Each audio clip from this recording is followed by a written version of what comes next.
turning right at a quicker time. I mean, it Oh, turned right. when it was too late. A tragic story. So, I That don't know. dog's Do you blame going it on the crazy air in the traffic background. controller too, in addition to the pilots? Maybe the pilot's fault. They should have seen it. I would have thought they should have seen it. Because it was a plane that was loaded up with lights and everybody. You can see it from Kennedy Center. You can see it very easily. Super unfortunate what happened with these plane crashes and situations. Both the one over Philadelphia and the one that happened over in DC as well. Super unfortunate. You have to be psychologically really, really smart. And, you know, there are a lot of people that wouldn't be able to do that. New Queen Street. That's Toronto. Canada and Mexico, 25%. That's coming on Saturday. That's coming on the 1st, Saturday. This is a little bit older of a news clip, a couple days, I think. Well, I didn't say that. You said that. No. No. We may or may Or I think not. it's a We're gonna bit make that of mixed determination clips, probably tonight. old and new. On oil. Yeah, because they send us oil. We'll see. It depends on what the price is. If the oil is properly priced, if they treat us properly, which they don't. Look, Mexico and Canada have never been good to us on trade. They've treated us very unfairly on trade. And we will be able to make that up very quickly because we don't need the products that they have. We have all the oil you need. We have all the trees you need, meaning the lumber. We have more than almost anybody in those two categories. In oil, we have more than anybody, and we don't need anybody's trees. We have to free up some of the tree areas that we have. We have great lumber in this country. We have to free them up environmentally, which I can do very quickly. But we don't need what they have. And for us to be subsidizing Canada to the tune of $175 billion a year and subsidizing Mexico to the tune of $250 billion, $300 billion a year. And Mexico is a method of China sending in its product. And with China, I'm also thinking about something because they're sending fentanyl into our country. And because of that, they're causing us hundreds of thousands of deaths. So China is going to end up paying a tariff also for that, and we're in the process. So here's the issue that I see with that whole situation. So it's China's fentanyl. It should be China's problem, but he's putting these tariffs on Canada and Mexico as if it's their issue, even though the source of it is mainly China. If you were to look at any data, if you were to look at any statistics, like all the stuff that they're using to make the stuff comes from China. All the precursors and stuff. Charging. The enemy is pushing their barricades.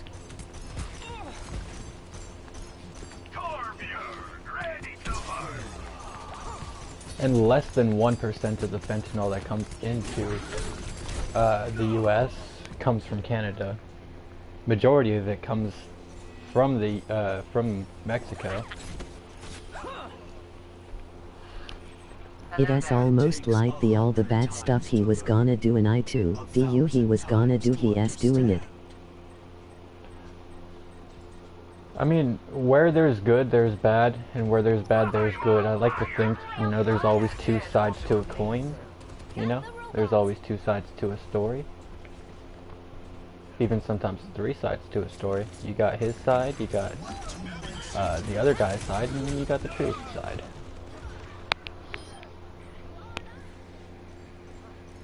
But it's something that will be released to you also at the appropriate time. No, I have the full details. Young people, great athletes.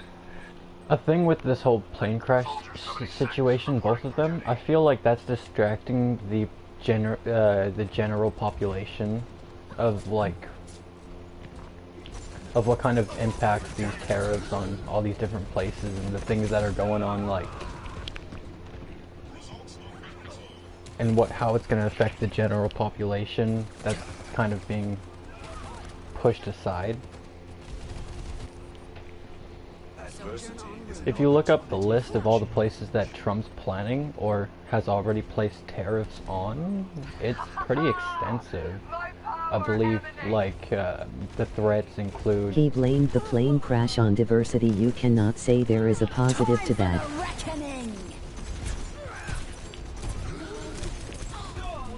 I thought he blamed it on the DEI. See, that's the thing. I hear like 10 different stories depending on which news source I go to. You listen to Canadian news, they'll tell you one thing. You listen to American news, they'll tell you another thing. You listen to like some Mexican news, they'll tell you a whole different thing. A lot of them intertwine. But yeah, no, if that's the case, he's blaming it on diversity. That's kind of, bruh.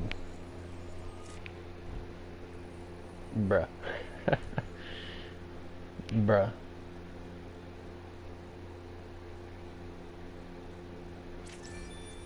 I just don't see how that could... I don't know. I don't know how to phrase that. DIE stands for diversity, equity and inclusion.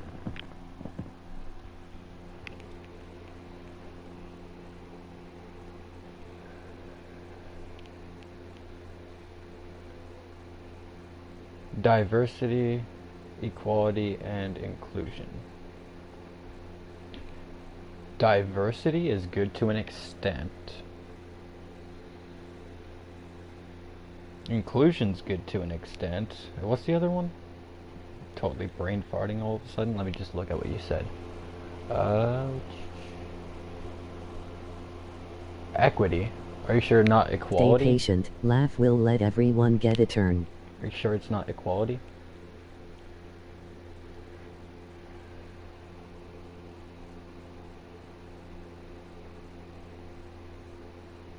I mean, to some extent, those are good things, you know?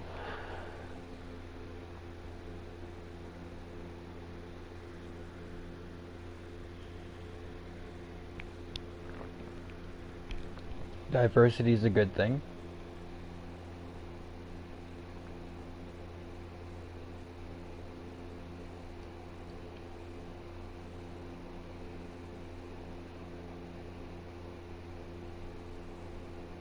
But on a small scale. I think if you try to like go too diverse with things, then that's where things tend to mess up, because then cultures clash, religions clash, points of view start to clash, people's opinions are clashing, people Equity is the belief that people literally... are treated differently to be in equal situations. Okay, so it's basically the same thing as equality, more or less. Probably just like a more technical term. But yeah, no, I mean, to some degree, those things are good things, you know? But you can't, like... You can't place that everywhere, if that makes sense. Too much equality is no not equality a good is thing. treating everyone the same for the same outcomes. Too much diversity, not a good thing. You know what I mean? Same thing with like freedom, for example. Like just like Please the bare don't forget minimum. to subscribe with notifications turned on. If you gave everyone freedom, 100% freedom without any consequences to their actions, then you would have probably a lot more people murdering each other and like stealing from each other and all this kind of stuff. Spam F for 1 minute.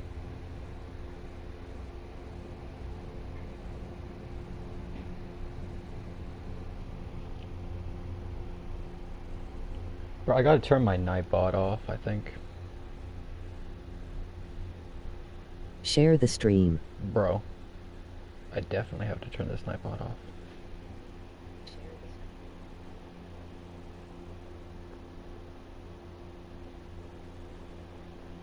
I mean, equality is good for some senses, you know what I mean? Like, think about it this way. If you didn't have a minimum wage...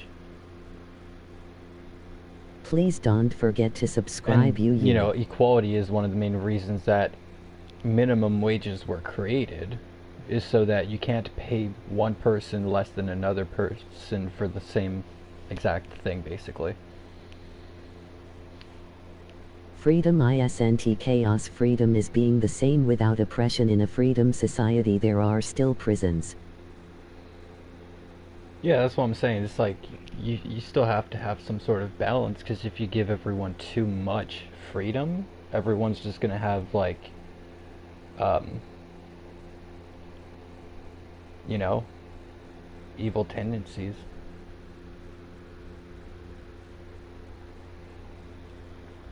It's like, sure, you're free to go kill somebody, but there's going to be consequences to your actions. Your definitions of freedom isn't the same as what it is. You know what I mean?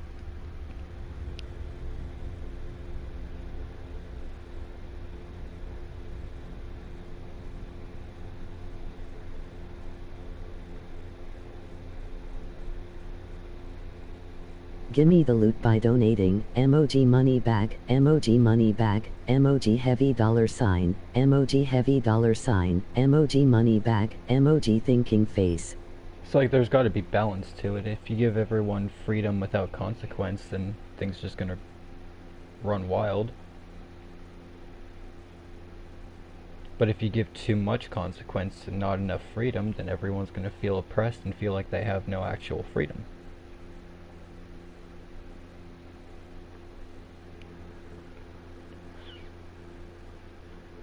Now it's the same thing with like equality, for example. You know, everyone's gotta, there's a minimum wage, for example,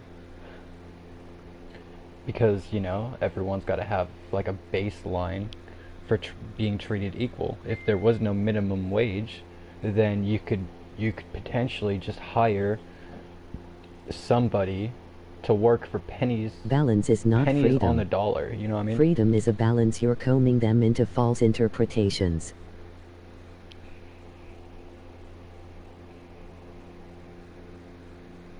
Freedom is a balance because of the constructs that humans have created around it.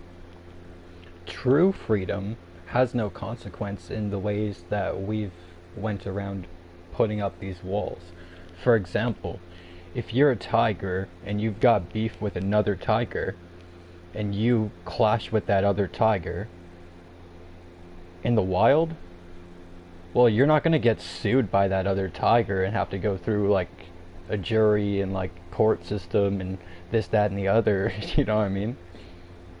Or, you're not gonna, if you're a tiger and you kill another tiger, you're not going to go to jail for murder for killing that tiger. You know what I mean? There's like different levels of freedom. True wild freedom is different than the freedom that we've created, if that makes sense.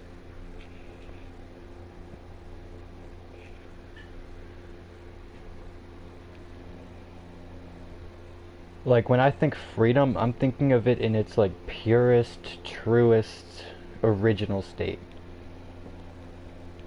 Before we started having consequences and stuff. The detention of freedom isn't.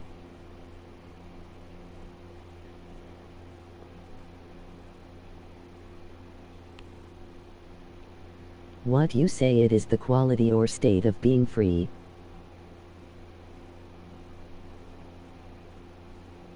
The quality or state of being free? It would have to be both. It can't be one or the other. You can't just feel like you're free. Or you can't just physically be free. You have to both physically be free and feel free. You know what I mean? If you're inside of a huge glass,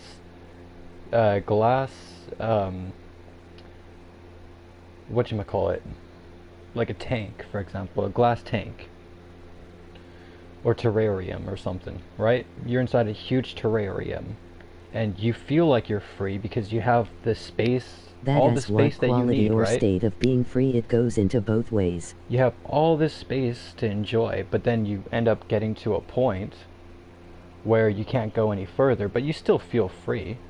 But you're not, though, because there's this like barrier around you. Like, for example, borders.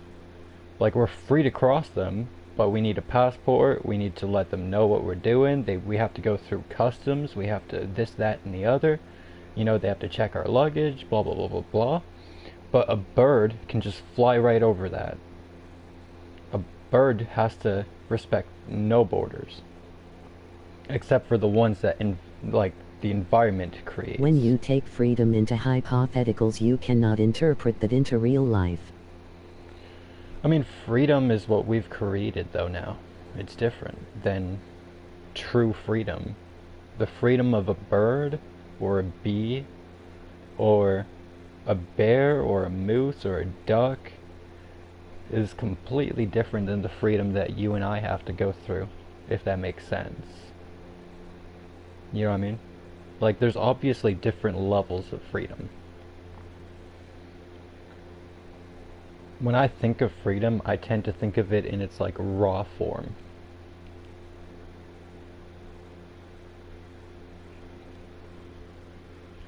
Now you're ignoring what I just said because that is another hypothetical.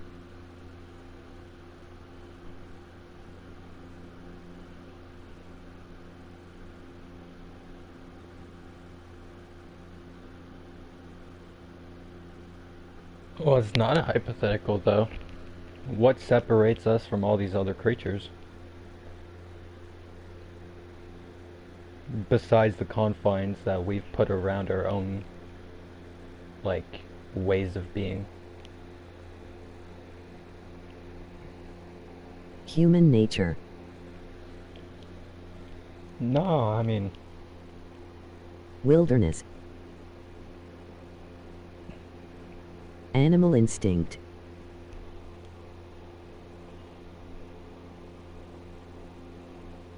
At some point, we kind of got rid of all those things. Basic laws of construct.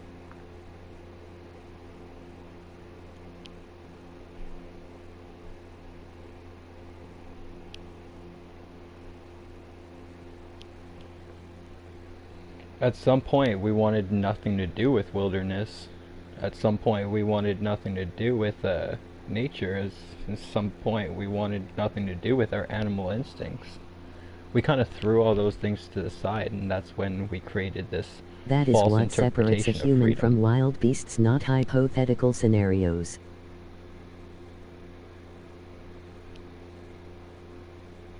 You know, the first walls humans built wasn't to keep other humans out or to keep humans in. It was to keep nature out.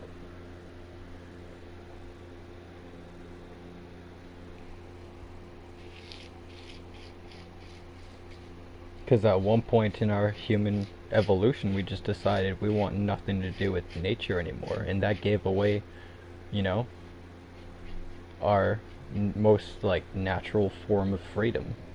When we started to, you know, disassociate ourselves with nature, we just disassociated ourselves with pure freedom.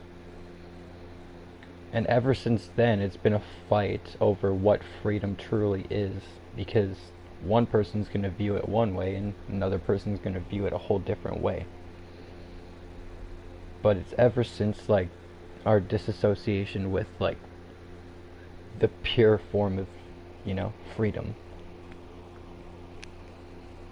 You know, freedom to you might be completely different to somebody who's, like, in North Korea, for example, or maybe in India, or China, or Australia. Freedom, if you ask people from different Then why areas do of the want to world, division of people to extents as what you just diversity as in division is only good in extent of who we are if we are a... well, think about it on a small scale. So if you have like a city of, let's say, 1,000 people, a small city, or a small town, or a big enough town, I guess that would be, with 1,000 people, and those people don't diversify with anybody from outside of that town. They only mingle with people from within that town. Well, then after a couple generations, that town would be really inbred to where people would start You coming cannot think of out with, large-scale like, situations with small-scale hypotheticals. deformations and all that kind of stuff. Now, you know, now largen up the scale. You're not letting me get there, bruh. Now largen up the scales, you know. Now, let's say the entire U.S. cuts off all people from going into the States and any Americans going out of the States. So nobody is allowed to come in or out. If they were to do something like that, on even a large scale, after just like, you know, it would take more generations, sure, but after enough generations, you know, everyone would have mingled with all the people that are already there. And then, you know, everyone would, like I said, become inbred after many generations and have lots of deformations and illnesses and probably diseases and all sorts of stuff.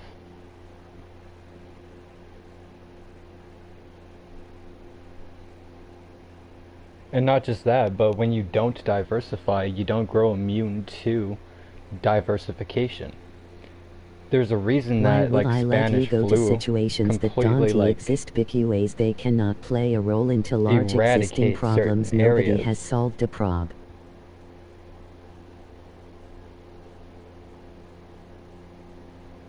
There is no need to dig into areas that don't happen. Of course there is. Of course there is.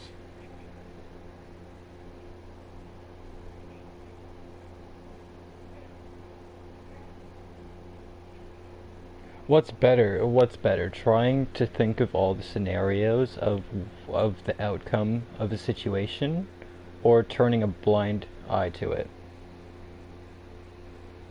and just saying, "Oh, what happens happens. Nothing I can do about it."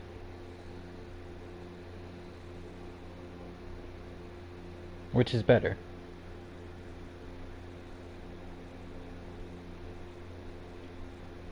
There's no point stressing over hypotheticals, but I mean, it's good to, you know. Turning a blind eye is not talking about a duck flying over a border.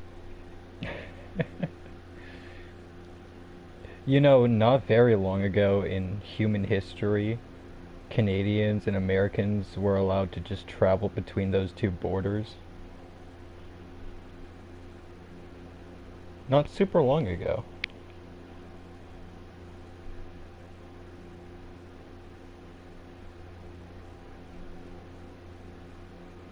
It's weird how borders have evolved throughout history. You don't even have to look that far back either. It's like interesting.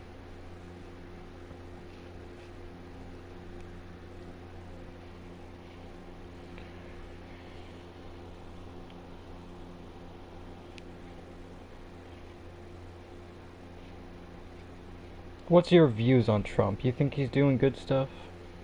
It was 1903 when we started a border pre-World War I.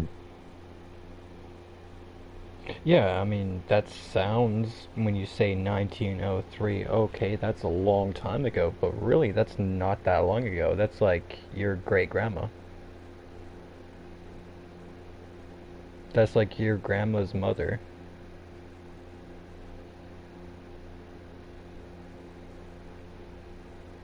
That's like 112 years ago. Or 22 years ago, my bad. 122 years ago. That's really not that long ago. That's just a couple generations. Maybe just 3 generations. That, you know, some people's grandparents might be in their hundreds. Although 120 is kind of pushing it, though.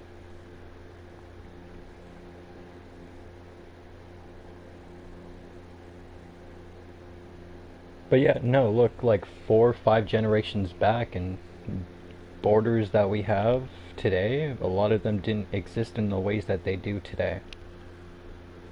So that's one way that you could just say that freedom's been taken away from you, if you want to view it like that, right? But there's also other ways to view it, right?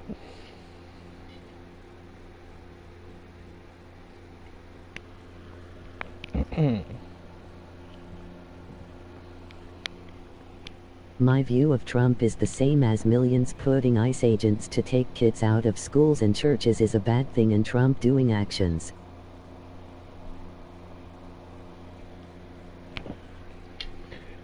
Yeah, I mean, my view on that illegal aliens gotta go. But they gotta go in a humane and respected fashion, because otherwise it's just not cool. What is a 4-year-old doing wrong in a daycare? You know what I mean?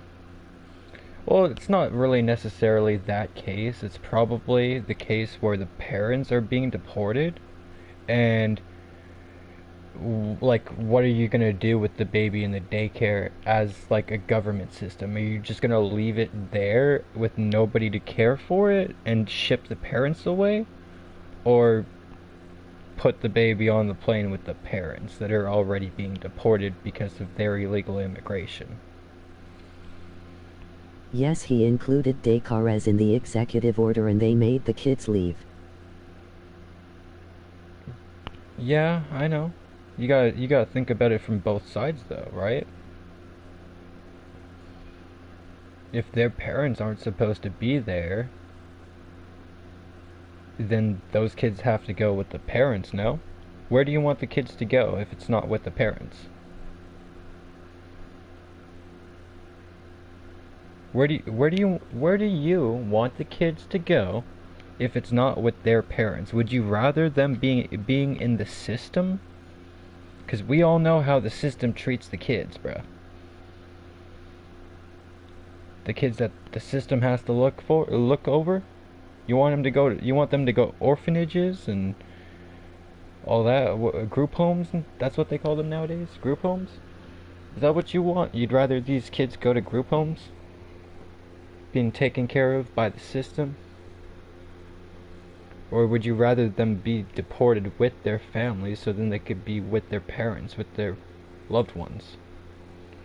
I don't know how that's even like a thing to where that's like frustrating you.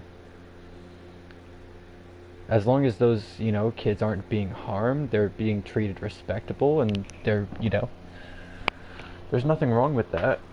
And hey, if they can find alternative means, if there's a non-illegal migrant that lives there, that that you'd like to give custody of your child to, figure that out before you get deported. That should be an option, sure. I agree with that, but where else would you want the kids to go if the parents are being deported?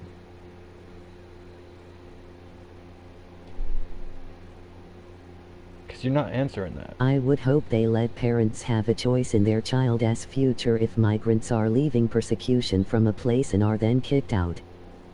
That's what I'm saying. As long as they're treating them respectable and say, hey, look, these are your options. Here, like, we brought you your kid out of daycare. Here's your options. You're going back to your country with your kid, or you could try to find somebody who lives in this country, that is allowed to live in this country, that is legal to live in this country. But it does not happen. If that's the case, then that's, the reason that's not happening is because Trump's trying to make it like, they are taken with no decision. He's putting on a show for the American population to say, hey, look, I said I was gonna do this, and I'm doing it.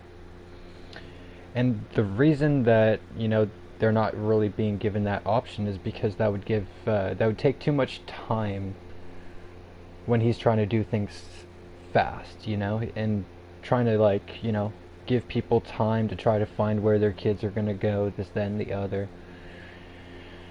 That would just, it would not postpone, but it would elongate what he's trying to do, where he's trying to put on a show for the American population. Why is playing with people, children's future a show for America? It's because the American general population doesn't view it like that. They view it as these people are taking our jobs, they're taking our money, our economy's crashing, we're paying huge amounts of taxes, and these people don't have to because they're living here illegally, so then they don't pay the taxes, and all this stuff is being accounted for and considered into the American general population's opinions.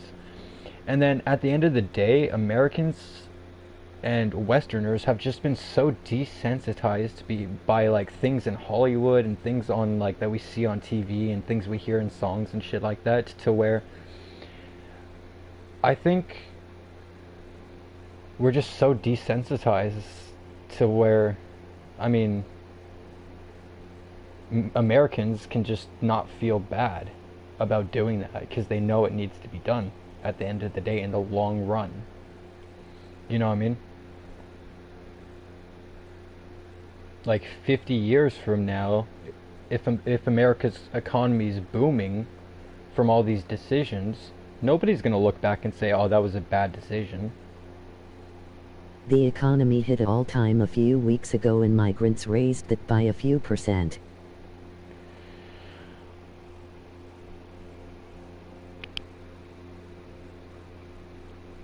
They benefited to the overall economy of America. See, Trump's made it very clear that he has no problem, and so did Americans, letting people into America, but they have to go through the process of becoming an American citizen first. And I don't know why that's so difficult for people to understand. You know, I mean, he's kicking them out because they are not doing their part of becoming American citizens. It takes 4 years at a maximum. And Trump's also trying to make that easier for people. From what I've done my research from and what I've seen, he's also trying to make it easier, the process of actually immigrating or whatever into the US. Because he knows that it's a stupid system and he knows that it takes forever, and that's one of the main reasons people just jump through the border. If it took, if it only took 2 months, how many people would rush through that border? If it only took 2 months, if America got their shit together and it only took like 2 months, maybe 3 months, 90 days. How many people would rush that? How many people, I'm sure that there'd be a lot less issues, right?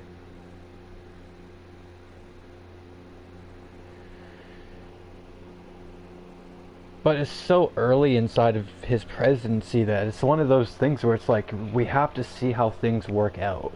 We can't just jump the gun and jump to conclusions. He actually raised the amount of time to become an American, and God said a few days ago he would get rid of birthright citizenship, which is one of the easiest ways to be an American. But that's wrong. That is wrong. That is so wrong.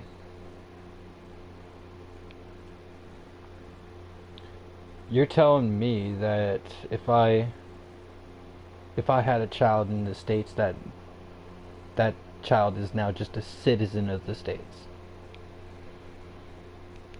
Like, if I was out on vacation and I just had a kid out in the States? Yes. He's now a States citizen. That's not right. He's got to pay the States his taxes. He's got to do, no.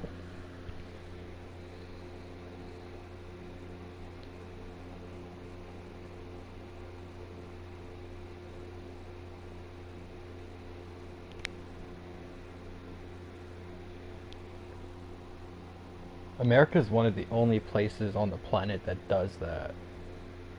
And it's one of the reasons that they get boats. It is written under the 1/4 Amendment and...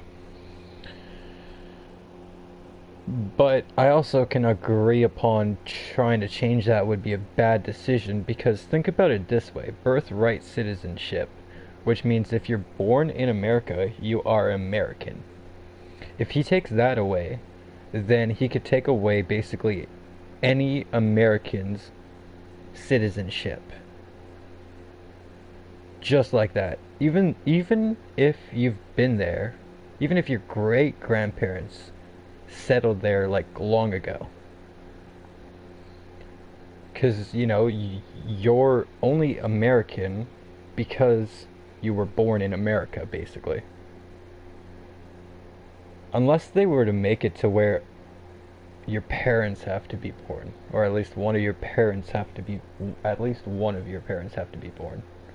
I think that's what they would end up doing.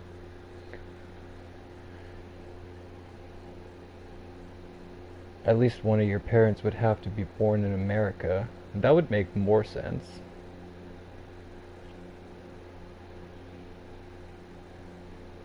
For you to be granted that citizenship.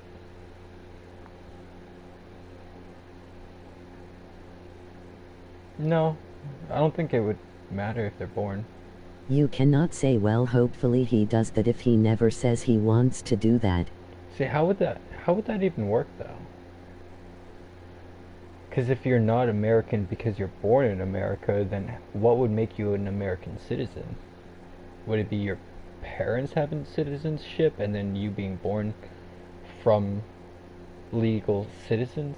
I think that's the issue. He wants to make sure that children born in America are born by legal parents, like legal citizen parents that are citizens of the US.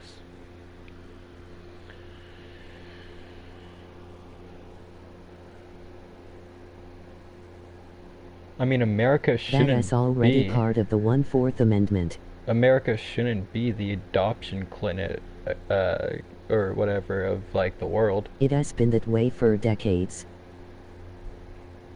Drop off your kids and boom, they're American.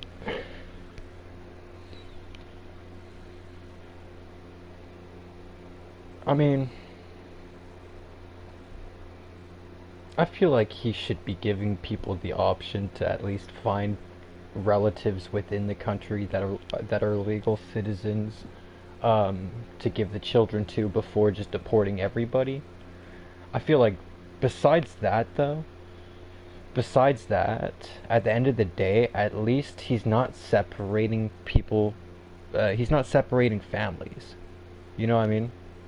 Like, he's not separating children from parents, or parents from children.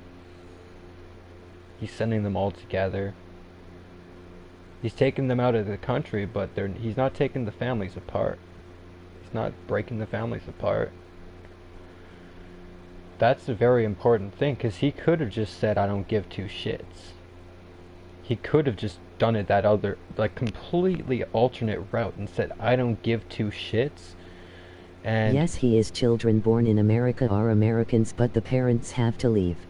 You know what I mean? He could have said, I don't give two shits, and shipped everybody all separately. He already is breaking them apart. I don't know, chat. There's a lot of more things that we could be looking at rather than, like, the deportations. Like, I already have my views on that. I feel like he's labeling it and mislabeling it in some of the wrong ways, because I feel like he's saying these, like, when he's deporting them and saying, like, we just deported, like, these are, like, the worst people, like, these are rapists, criminals, murderers, blah, blah, blah, gang members. It's like, well, what percentage, and where's the statistics and data behind that, and why aren't you, like, showing that and telling me that? How many of those people that you just deported, that big number that you're very proud of, how many of them are actual rapists? How many of them are murderers? How many of them are gang members? You know, if you're deporting like a couple thousand people and only like, you know, a dozen of them are actual bad people, then who's actually the bad person? You know what I mean? I feel like a lot of people that are being deported didn't do nothing wrong besides be born in the wrong place of the world at the wrong time. If that makes sense, which is shitty.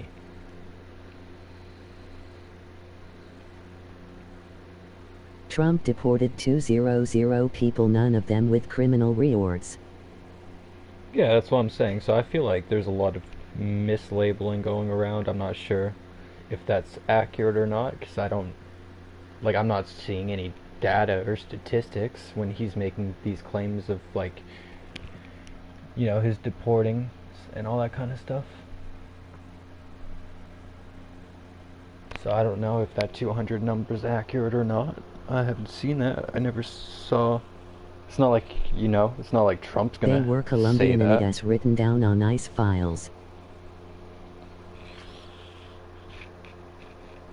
You know what I mean? Like Trump's, he's very smart with the things that he says on the camera. On the camera.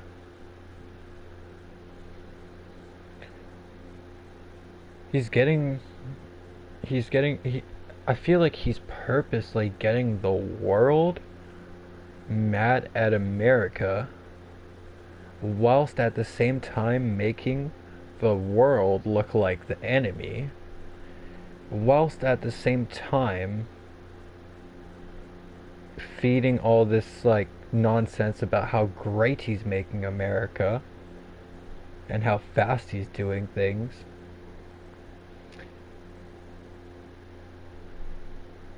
I don't see this going very good. It's like A few days ago 1200 migrants from different countries were arrested, with half of them with no criminal record.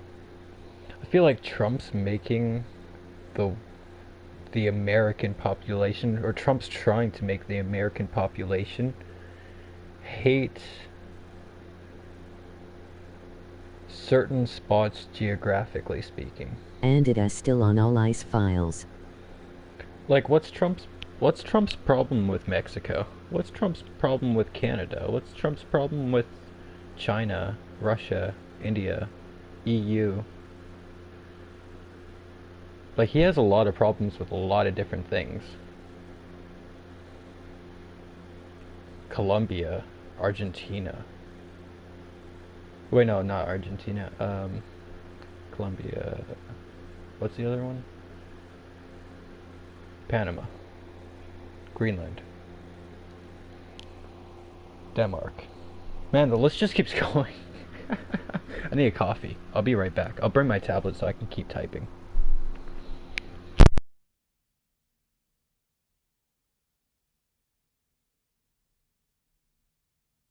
He has openly denied foreigners from staying in his hotels even before a political career.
Alright, I am back. Let's see what I missed. He's effing racist. What else? Doesn't want to load.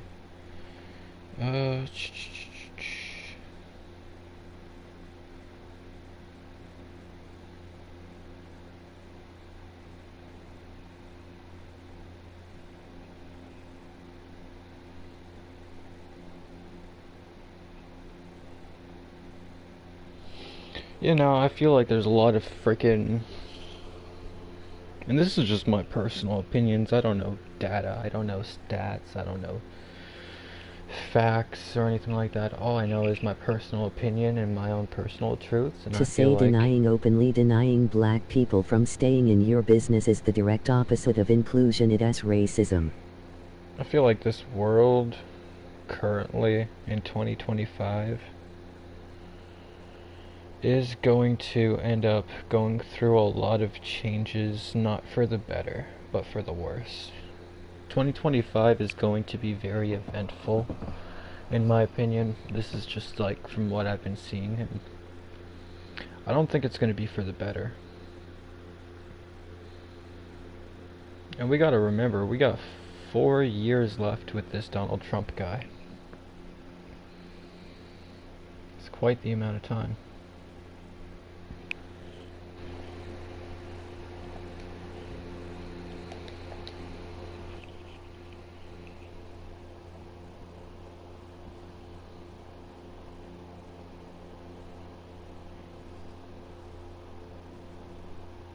I don't stand for everything that Trump does. My personal opinion, obviously. I mean, if you think about it from a pure American standpoint, from a very traditionalist, conservative American democratic standpoint, he's appealing to, like, a lot of people, but all those people are American.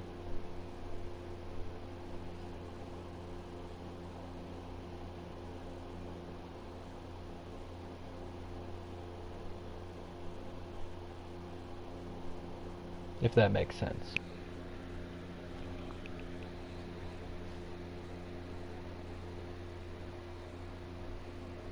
I don't want to go like super to the left or super to the right, and this is just like one thing that I think, but I think Trump and Hitler share some qualities.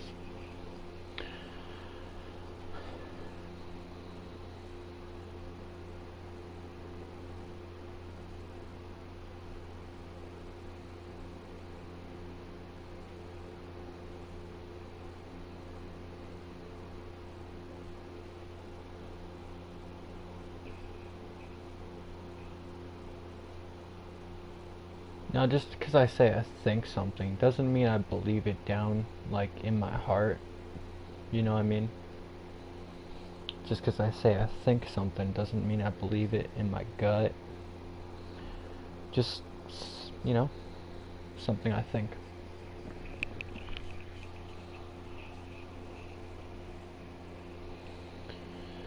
I mean, too much power left unchecked usually does not result well.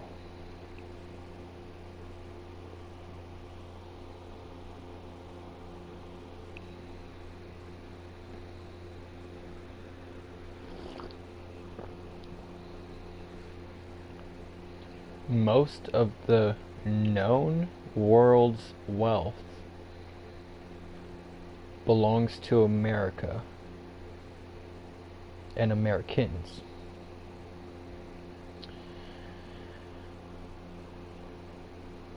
And most of the people that surround themselves around Trump and Trump surrounds himself with are the 0.0001%. I think it's actually a 10,000% of a percent, not even a percent, not a 0.1, not a 0.2, 0.001? No, 1,000th. I think last I remember checking, or something like that. Might have to fact check that one. 1,000th, no, 10,000th of a percent. So not even the top 1% of like wealthiest people, but the 0.00s, I forget how many zeros, but quite a few zeros. That's a lot of power. And I mean, if you're gonna ask if Trump's power is left unchecked, I would say yeah right now from what I'm seeing.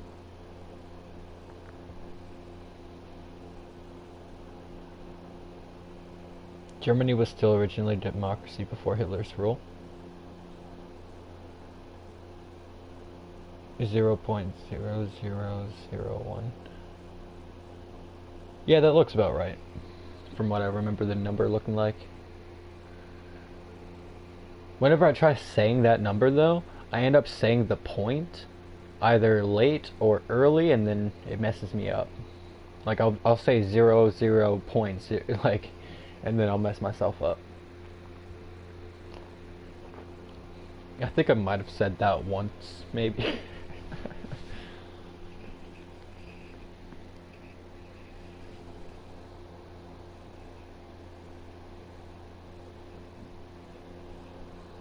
But yeah, I mean, the issue with Hitler is power left unchecked. You know what I mean? If people didn't let Hitler get to that stage, he would have never gotten to that stage. You know what I mean? That power was unchecked. There was nobody like keeping him in line, if that makes sense. There was a system, but he kind of rewrote that system from what I've read, if that makes sense. Now America has a system. Trump seems to be rewriting that system.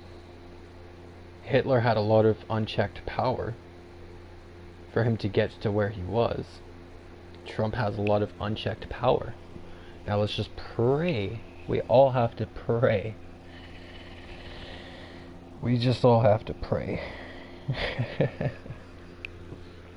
I mean, Trump could just, you know, I don't know.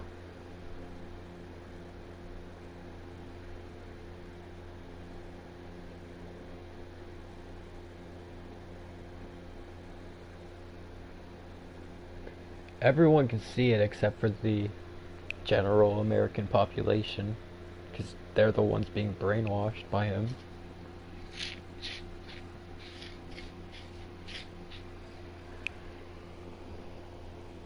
You gotta go, 100% agree. Let's go. Let's go. But you gotta go. Alright, it was fun chatting. Hope to chat again sometime soon.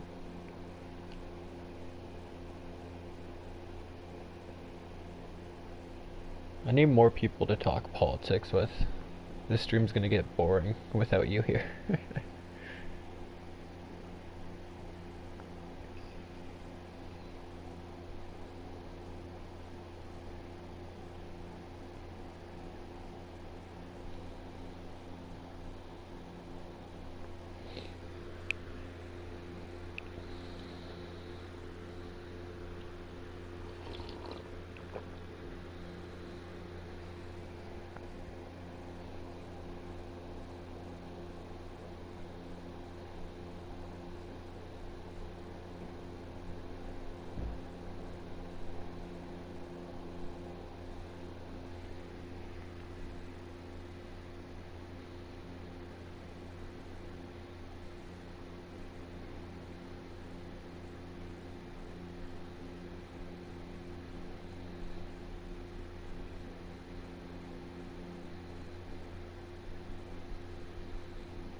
just gonna pull back up one of these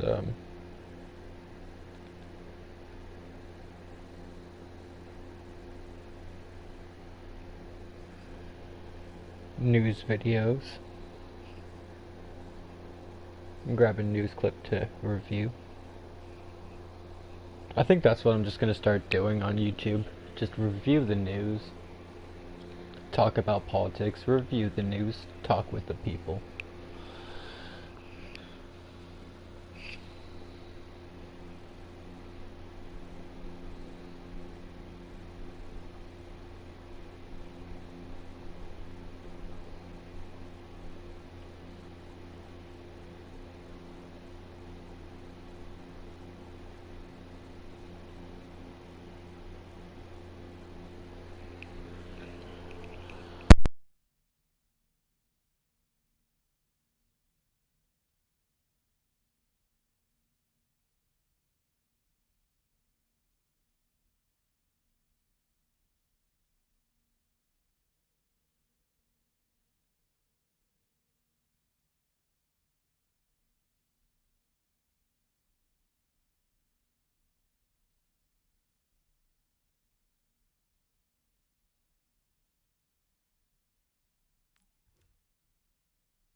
Oh, there's an upcoming thing, Global News. When? 90 minutes, notify me.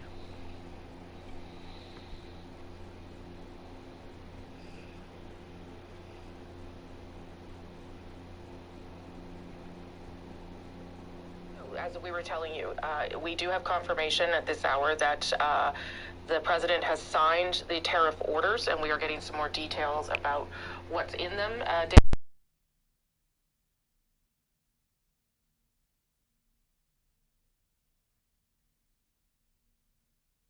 You can jump into. Can I just caution one thing first? Yeah. Is this the thing that I sent to Hill News, because it's from a news organization? I did not get it directly from the White House. It's from a very Oh, is it from the White House directly? This is from the White House. The fact sheet, it says, yeah. Right. Okay, so but I just want to. Okay, go ahead. Okay. Why don't we just start with the alerts, and Katie, you have a look and see what you can see. The White House says that retaliation clause calls for further action, likely increased tariffs if needed. It confirms what we've been reporting, that there will be a 25% tariff on Canadian exports and exports from Mexico, that will go into place on Tuesday. David, do you want to pick up there? Yeah, the fact sheet that has moved on the wires from either the Associated Press or Reuters, it says fact sheet President Donald J. Trump opposes tariffs on imports from Canada, Mexico, and China. Yeah, I don't know if you guys can hear me, but subscribe to my YouTube channel, That Dude XD. We'll talk politics. It's a national emergency under the International Emergency Economic Powers Act. So that is the instrument that is being used, that has been discussed throughout the afternoon. Until the crisis is alleviated, President Trump is implementing a 25% additional tariff on imports from Canada and Mexico and a 10% additional tariff on imports from China. Energy resources from Canada will have a lower 10% tariff. No energy carve-out for Mexico. President Trump is taking bold action to hold Mexico, Canada, and China accountable to their promises of halting illegal immigration and stopping poisonous fentanyl and other drugs from flowing into our country. The orders make clear that the flow of contraband drugs like fentanyl to the United States through illicit distribution networks has created a national emergency, including a public health crisis. Chinese officials have failed to take action necessary to stem the flow of precursor chemicals to known criminal cartels and shut down money laundering where is everyone? by transnational criminal organizations. In addition, the Mexican drug trafficking organizations have an intolerable alliance with the government of Mexico.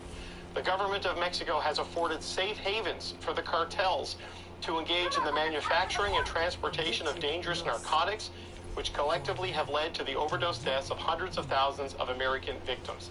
This alliance endangers the national security of the United States, and we must eradicate the influence of these dangerous cartels. There is also a growing presence of Mexican cartels operating Bro, this is dumb. Where is everyone? magazine synthesis labs in Canada. A recent study recognized Canada's heightened domestic production of fentanyl and its growing footprint within international narcotics distribution.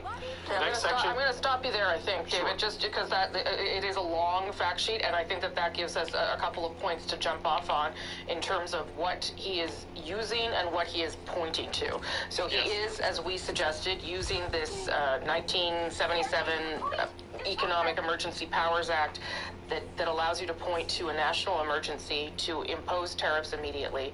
The emergency in this case, he says, is the opioid crisis in the country, and he is pointing to Mexico, Canada, and China as the sources of that fentanyl. Katie, you're looking at this as well. Anything jump out to you there? And I'll come back to David so he can go through it as well. Yeah, well, Donald Trump also includes a mention of trade deficits. So here we go. It's not just about fentanyl. It's also about trade deficits. So here's the key part here. While trade accounts for 67% of Canada's GDP, 73% of Mexico's GDP, and 37% of China's GDP, it only accounts for 24% of U.S. GDP. However, in 2023, the U.S. trade deficit in goods was the world's largest at over $1 trillion. Tariffs are a powerful, proven source of leverage for protecting the national interest. President Trump is using the tools at hand to take decisive action that puts American safety and our national security first. So what has been written down in this fact sheet is mentions the concerns about illegal drugs, but also a mention of the trade deficit there. It's the worst team I've ever had. And then he goes on to talk about, President Donald Trump is keeping his promise to stop the flood of illegal aliens and drugs, as the language is in this. Donald Trump has said that promised voters that he would shut the southern U.S. border to stop migrants from entering the country, and it says that voters have given him a mandate to do it. So this is all what is this world of the threats getting that Donald to? Trump has been making ever since he made his initial threat, and how the goalposts have kind of changed. Okay, so he also says a little bit later, because we're all just going through this and trying to bring it to people. He also says the tariff will remain in effect until such time as drugs, in particular fentanyl, and all illegal aliens stop this invasion of our country. There's so nothing that from isn't really Canada. a timeline that we would understand, and they point to We're talking not even a whole percent when it comes to drugs, and when it comes to people that have been deported from the United States back to Colombia. When it comes to fentanyl, I meant, and when it comes to illegal immigrants coming from Canada into the U.S.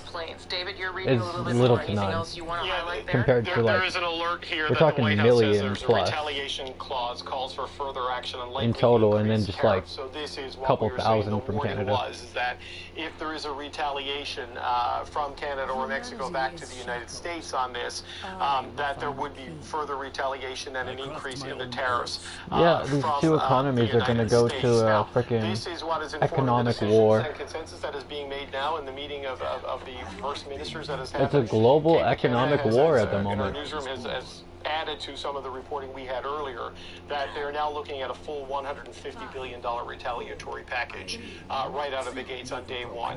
The Canadian government did. Who's going to win They it? initially talked about between 25 and 40 billion is the range we're hearing. And then Who's going to win? 110 to 125 Probably the one that the world's They're now talking about currency doing a total of revolves 150 around, billion basically. right out of the gate in response to this. Because, Rosie, on its face, what this is this is an unprecedented, extraordinary trade action for an indefinite and arbitrary period of time, right, to deal with the fentanyl issue. Like, what is the metric here? What is the change? I mean, presumably, they want to see like a massive crackdown on suspected super labs and all kinds of drug raids, and their argument that somehow Canada has become like this massive source of fentanyl into the United States, even though the seizure numbers wouldn't suggest that. Yes, there are super labs that have been busted in Canada, but a lot of that drug stays in the country.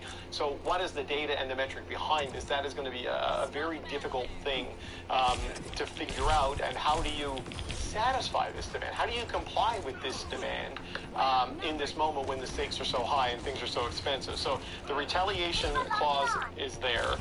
The tariff on Canada revokes the de minimis waiver, which has to do with duty-free or purchases under a certain amount going across the border. Bro, where's the team? And the White House is saying that the lower Canadian tariff on Don't energy push one at a time. is to minimize the rise in costs. Y'all stupid. So this is interesting in that the 25% is across the board to try to use economic force to force Canada to do something to satisfy the demands of the President of the United States. We all know that that is going to lead to an increase in cost inside the United States. But to blunt against the full effect of the cost, the White House is saying this is why the tariff on energy is lower. The threat, the warning had been from Canada that the full 25% tariff had applied to the oil and gas imports into the United States to go to the refiners, that the price of a gallon of gasoline would go up by about 75 cents. This is to halt that, keep it down, and not pass it on to the pumps to American consumers. The counter argument that had been considered on this side of the border was you put a tax, an export tax, on the energy so that they don't get that discount anymore, that you do make them pay the full price of this action. That has been a source of real division at the First Minister's table, and some warnings on that because of the economic consequences here should Canada do that, given the role oil plays in the economy of Canada.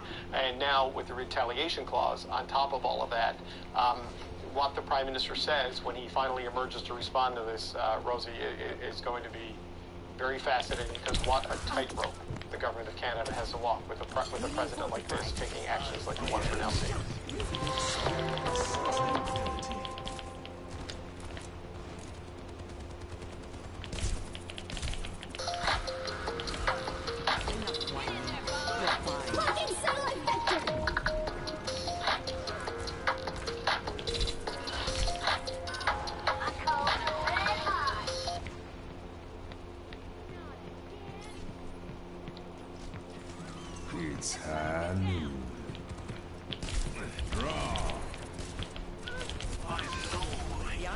You're powered up. Get in there. Wait for more details from the White House, from the United States, on something that we had expected at around 2 p.m. Eastern. We're now 2 hours from then, but as we know, things are highly unpredictable within this White House. And the president has spent most of the day at Mar-a-Lago at his golf course, and then, as Katie Simpson told us earlier, he's on his way to another golf course now. So this action has been taken. He has signed off on it. It's really a matter of when it gets posted so that we can give you more details about what it says, how it is being explained.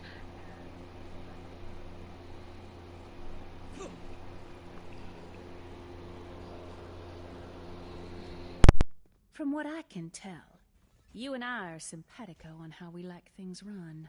For your sake, I hope not.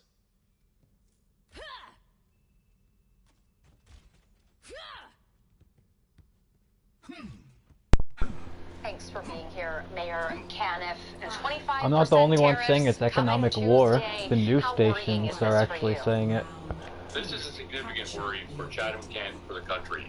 I mean, when you look at what's happening, the United States has basically declared an economic war on us. They can't roll tanks across the border. This is the next best thing. So it's going to be a huge impact. Here in Chatham-Kent, we have aluminum manufacturers, auto manufacturers. A lot of companies are going to be directly impacted by this. So how does the Alliance plan to respond? Well, I think part of it all is we have to come together as Canadians. Regardless of political strife, regardless of that, we need to come together 40 million strong and put up a fight against this, because we need to make it felt strongly in the United States as a negative impact. We can't react softly, and I like hearing from all politicians that we're going to be hard back on the United States, because they have to feel it. A lot of people in the United States don't want this. They look and say there's going to be impacted negatively economically. We are going to be hugely negatively impacted. We need to come together, and that's why we came together as border mayors to plan this out and to strategize of what we can do to ensure that we put as much pressure on the U.S. As possible. Now, we are expecting to hear from Prime Minister Justin Trudeau on possible countermeasures tonight. What are you hoping he'll say? Well, I'm hoping he comes back with significant tariffs one thing I haven't heard mentioned, I'm hoping that what he does is right across the border that we do a 25% tariff across any non-commercial item people are bringing back. So if somebody goes across the border to buy groceries and comes back, it's a 25% tariff. And because if we start shutting down basically Canadians going to the U.S. to buy anything, they're going to feel it. Along the northern border in the United States, they're going to feel it. So I hope we start doing things like that. That has to be done at a federal level, but to make sure that we make it felt in the United States, and whether we pick on some items like orange juice. We know that we want to shop Canadian. We don't make orange juice here. So that's a great My sensitivity is so we bad. rally together as Canadians to say, no, we're not going to buy orange juice anymore. Do you have any concerns about potential countermeasures that might be announced? Certainly, I mean, they're bigger than us. They're 8 times bigger than our population. They will ultimately win a war. What we need to do is have the individuals that can make a difference there stand up and say, you know what, we had enough. Think about it. We as Canadians are probably the best friend of the United States. If they decided to pick on us and declare economic war, they basically said they're going to do it to anybody in the world. So the rest of the world's looking We at gotta the United take States that and point saying, from them. wow, what are they doing there? And we just have to make it painful, but you're right. It is going to, they will win the detractor war, because you got to look at what ultimately does. You can't just stand outside of the thing, guys. Try to get in it. Numerous times commented on wanting Canada as the 51st state. I think if we had a 50-foot wall right across the entire border, we would still be experiencing this, because there'd be some other reason why. There's ulterior motives. He's also talked about tariffs, replacing income taxes. So this goes towards that. It's completely ludicrous to think that tariffs are going to replace that, considering that tariffs are only 2% of the revenue and income taxes are 50%. So when you look at that, it doesn't make a whole lot of sense. What is the next step that the Alliance will be taking? Well, now that we know what they're going to be doing, we're meeting again, talking about that, lobbying the government, working with the various levels right across the country, the premiers, working with the Prime Minister, to ensure that our voices are heard and we need to work together. Put in perspective that this trade war is being put together because there's a deficit as well. We as Canadians buy $11,000 a year worth of American goods. If you extrapolate it out, Americans buy $1,500 worth of Canadian goods. So put in perspective, because of the size of the country, that's why you're looking at a deficit, other things. But we buy almost 9 times as much stuff, American stuff, as they do Canadian. So this is blown out of proportion, and it's unfortunate that we're put in this. I'm hoping that it's going to be a short-lived thing. All right, Darren, we'll have to leave it there. That is our time. Thank you very much for being here with us today. Thank you, everyone. Have a great day. That is Darren Caniff, Mayor of Chatham-Kent. Look at that. Mono Max has draws on Tuesdays and Fridays. Try designer hedges. A backyard observatory. Front yard lazy river. Picking up for 2? Get your Mono Max tickets today. Enemy turret destroyed. That's much better. Oh my god, bro, why is nobody actually trying to frickin' defend? This is also sounding the alarm on what he calls an impending economic calamity. We had it. He is urging lawmakers to extend key provisions of the Trump tax cuts and Jobs Act. The stakes, of course, couldn't be higher. Millions of jobs, billions in lost wages could be lost if the tax cuts Get in the thing, December. guys.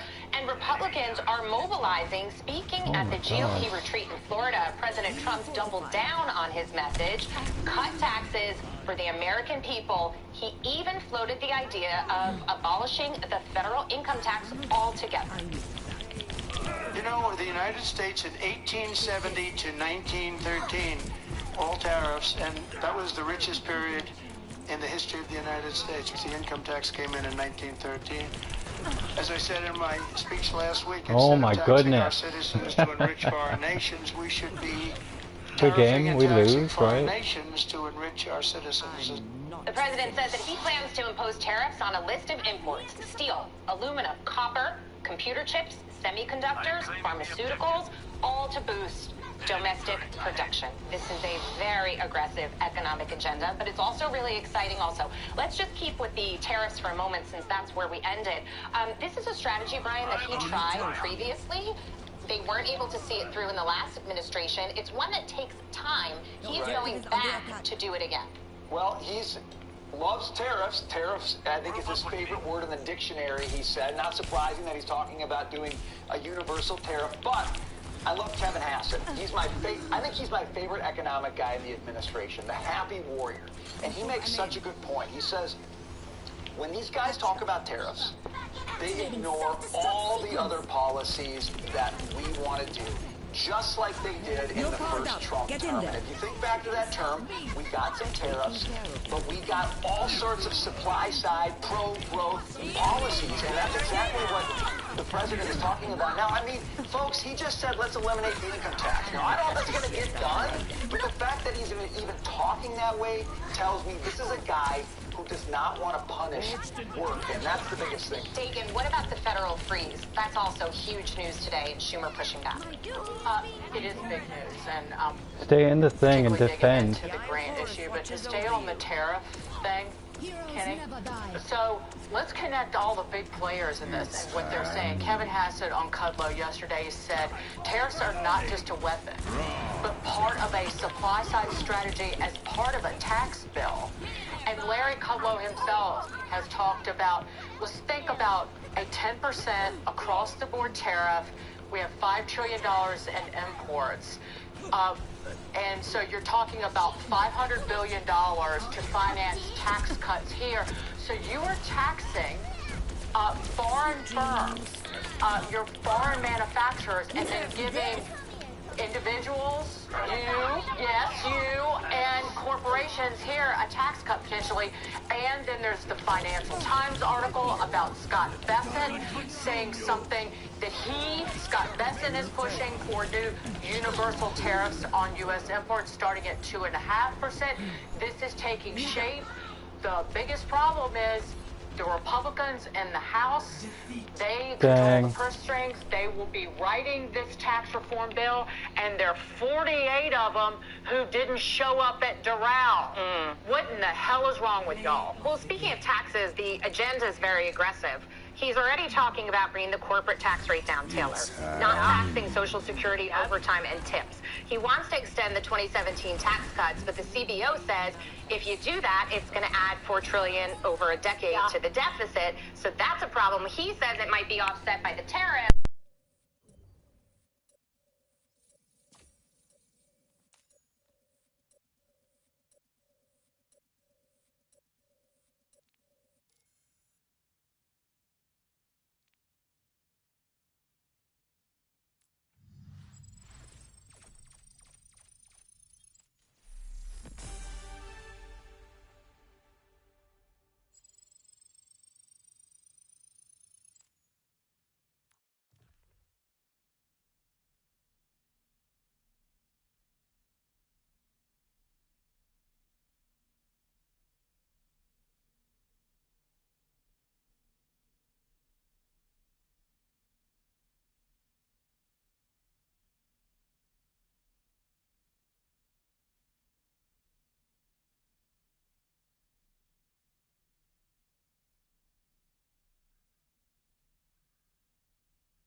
Brilliant.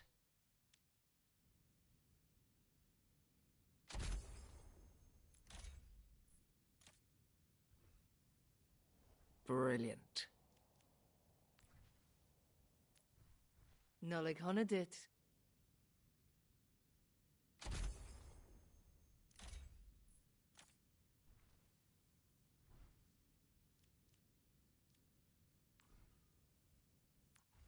Death is whimsical today.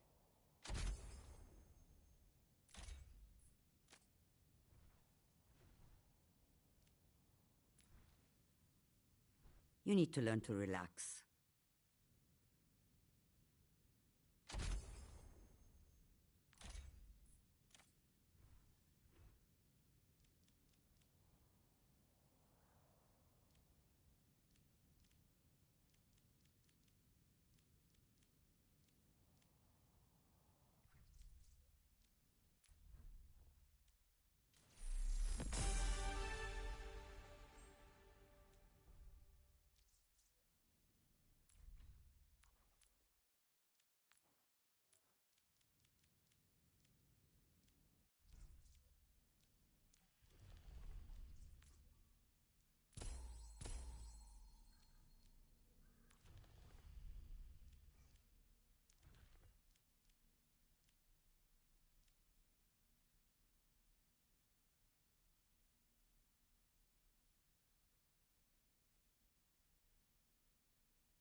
Welcome to Junkertown.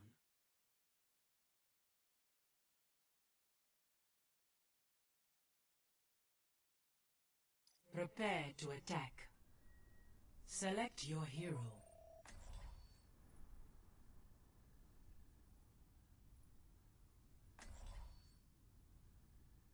Not going to be at the 25% that we were told, that it'll actually be at 10%. However, we are told that Donald Trump will actually be looking at increasing those tariffs possibly and adding more tariffs on oil and gas. Alright, we got this. Support, make sure to do your job. I need support as a tank. I need that support. Are you breathing petrol? Yeah, that's right. Or something more interesting? This is how the Trump administration likes to operate. Of course, it's been nothing but chaos and confusion since Donald Trump came into office.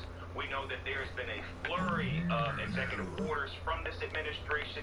Of course, many of those executive orders sick boy. have been blocked by judges. But again, what we're seeing here is these tariffs that are expected to go into effect. We still don't know, in fact, what products will be taxed or what the administration is looking at.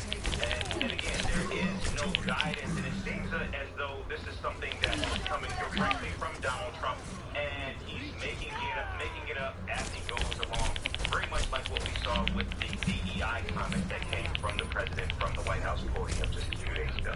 What are other officials down there, and what are people saying down there about these Support.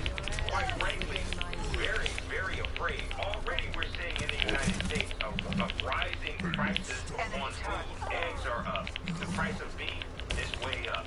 And of course, if Donald Trump goes through with these tariffs, we're going to see across the board increases. In fact, already the markets are responding to the tariff hikes. As we saw just yesterday, the markets have all cratered as a result of these tariffs that Donald Trump is expected to implement. And of course, with inflation still at a pretty high clip for Americans, that could actually begin to rise even higher. And what about the relationship between Canada and the U.S.? How damaged is it? Can it be repaired? When we look at it completely differently after this? I think if in fact these tariffs go through today or over the weekend, I do believe that it's just going to be it's going to take relationships between the United States and Canada to their lowest ebb, and I think it's a tough way to start with Donald Trump only in office not even a full month. And I think what we're seeing here is Canada is prepared to actually retaliate, very much like Canada as well as China. And so we're talking about the United States' three largest trading partners. And so this is going to be a trade war that, quite frankly, Donald Trump and the United States cannot win. Okay, Eric, thank you so much for your insight, sir. Thank you.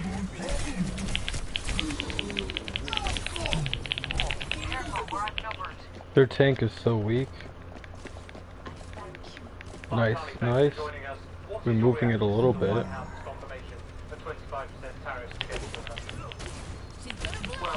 look, I think President Trump thinks that Canada will cave in, but we are going to stand up for we're not going to back down. We're united, and we will.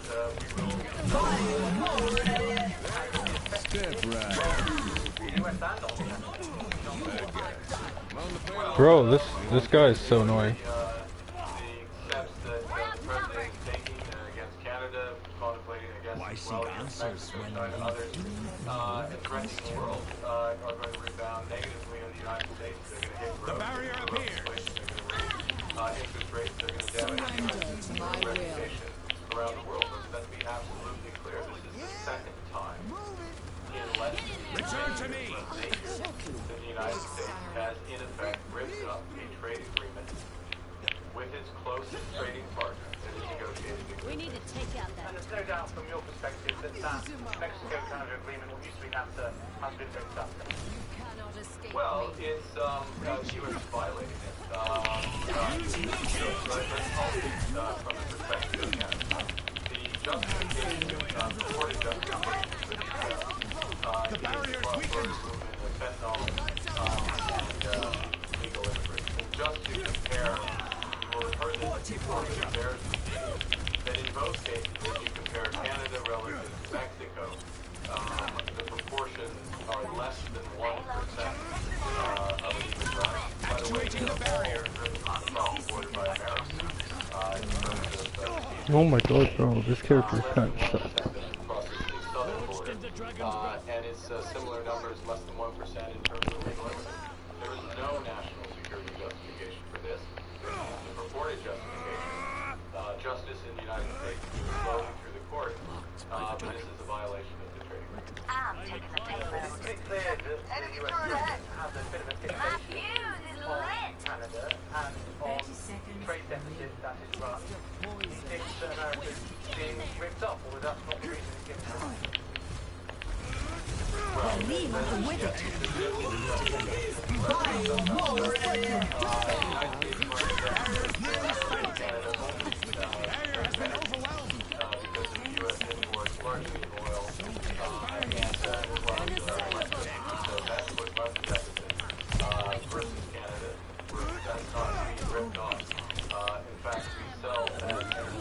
At a discount to world prices in America. So perhaps we should ask for that. Oh my god, bro, we clutched that part.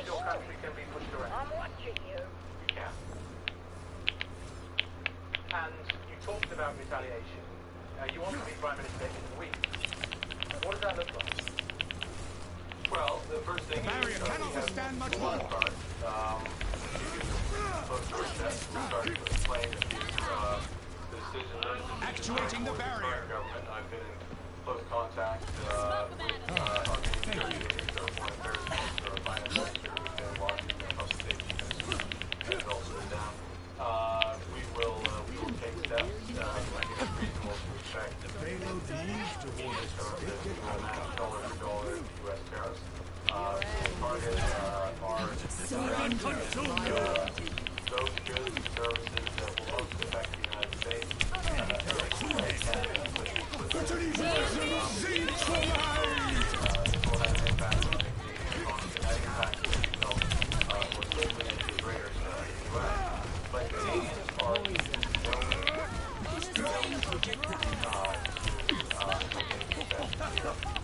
Entirely unjustified. And we have many other options that we don't want to support, but we will. The enemy outnumbers us. Well, could you imagine, for example, trying to target the Trump circle, perhaps tariffing Tesla? initialized. We have Barrier is nearly spent. Barrier unsuccessful.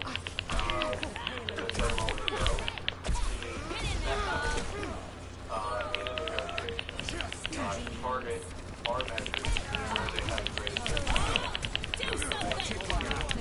All options are on the table in that respect. The second thing I'd say, though, I'd underscore that what we are going to do, or at least what we will do if I'm successful and am Prime Minister by the middle of March, is to reinforce our economy, reinforce growth in our economy with a series of splintering measures.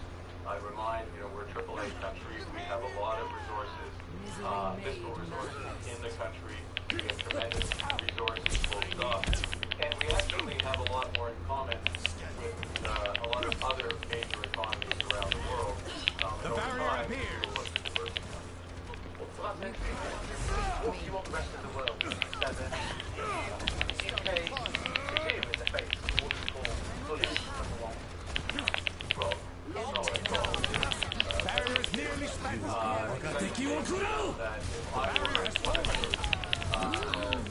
Bro threw a dragon at me. Take this as a precursor of what's coming there. Secondly, one of the issues is who is like-minded here, who respects their trading arrangement. Who, for example, earlier today we proposed some major changes to our climate policy, enhancing our climate change policy, our emissions policy, including the way we treat our trading partners. That bears much more similarities to what the United Kingdom is doing with respect to climate.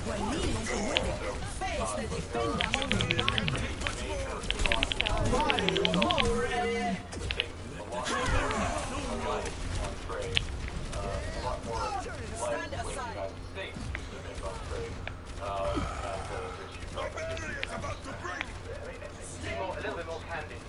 Would you expect to help solidarity from the likes of the UK, or might it be that the UK thinks, well, we're a bit quiet, we won't get hit by these Trump tariffs ourselves? Oh, let's break it! Damn!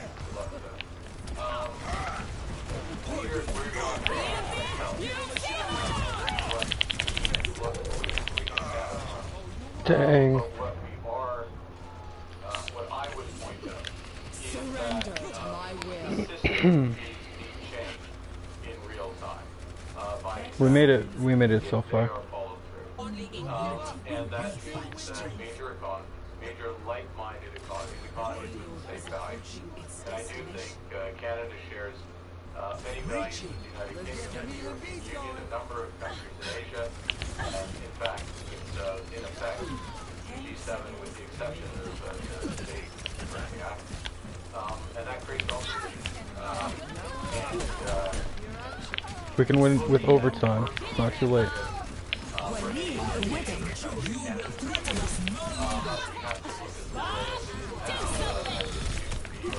Oh my gosh. So, for example, the rest of the G7 on America, in a coordinated... Good game.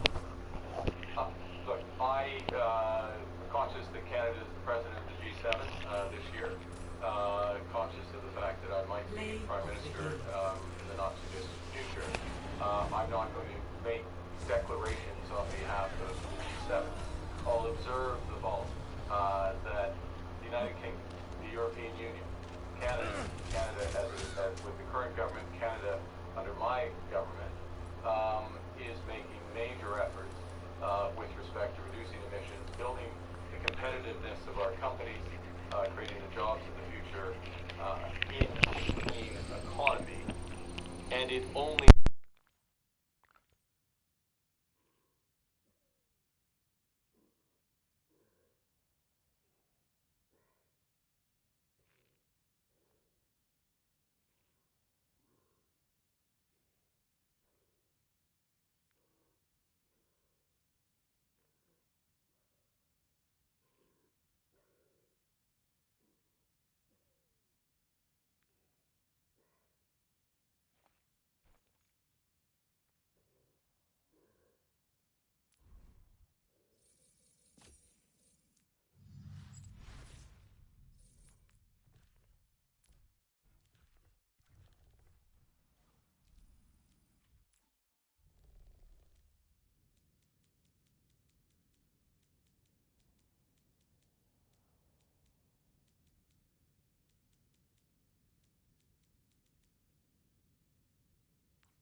Traveling to Eichenwald.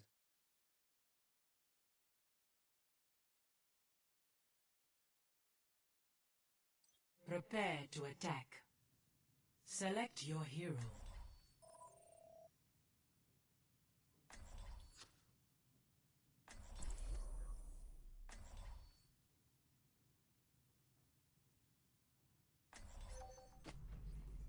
Let's make history!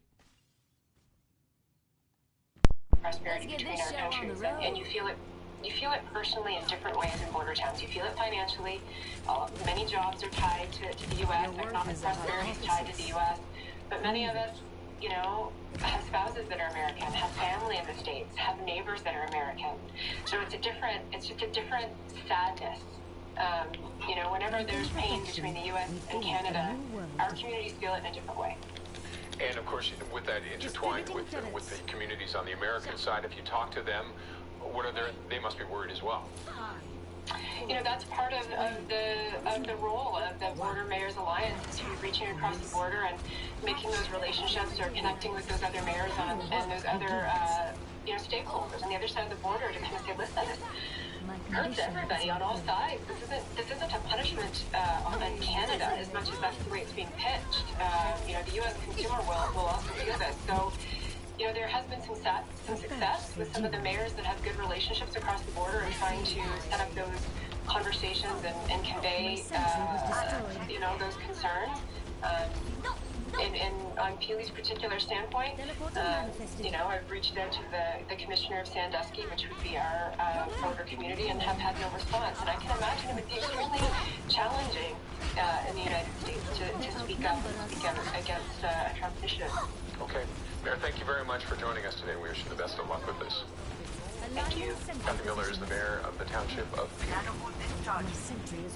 Running your business can feel like a jungle, overwhelming and scary. But you just need the right tools. Odoo is the best software to run any kind of business efficiently. I see a hostile. Through a sea of tasks, overwhelming paperwork, and never-ending spreadsheets. We're in this together. All of us. Whatever your business is, Odoo saves time to focus on what you really love. Not so fast. Demo@odoo.com.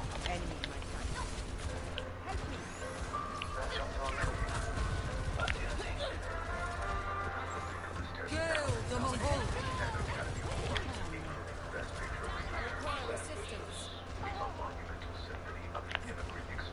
Get in there, Bob.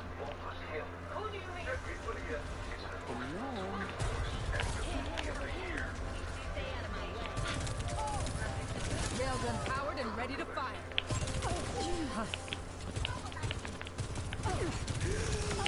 I'm on fire. Railgun charge holding. We're going against the odds. Waiting to see what's happening south of the border. How would you interpret what's going on today? We were expecting to hear that it's implemented, but we're hearing nothing. Of course, we're all waiting anxiously to see what message the president delivering. I'm no different than every other Canadian in that regard.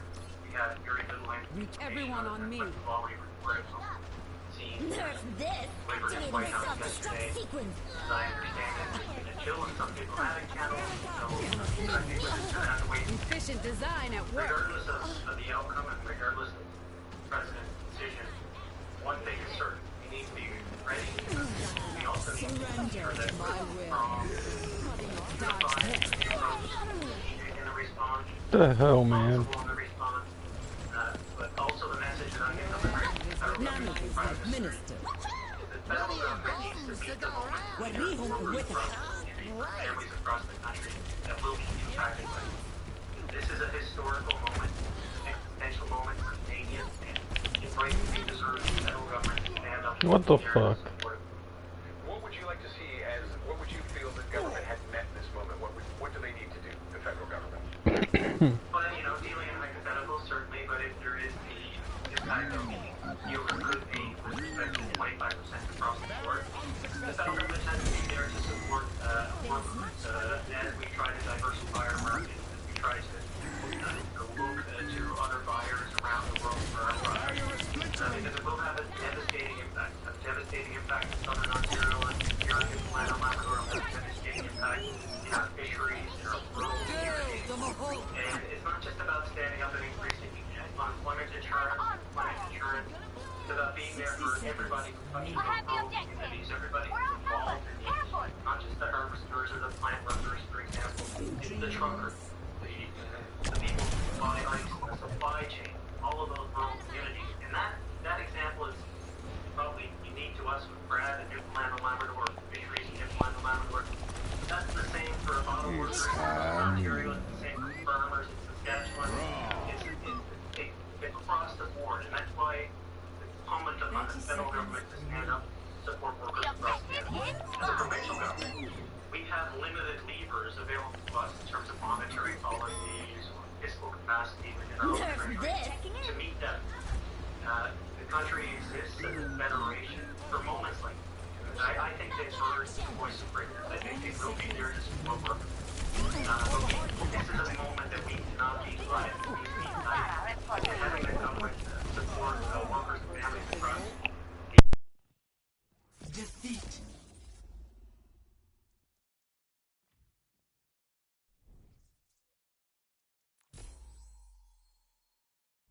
Play of the game.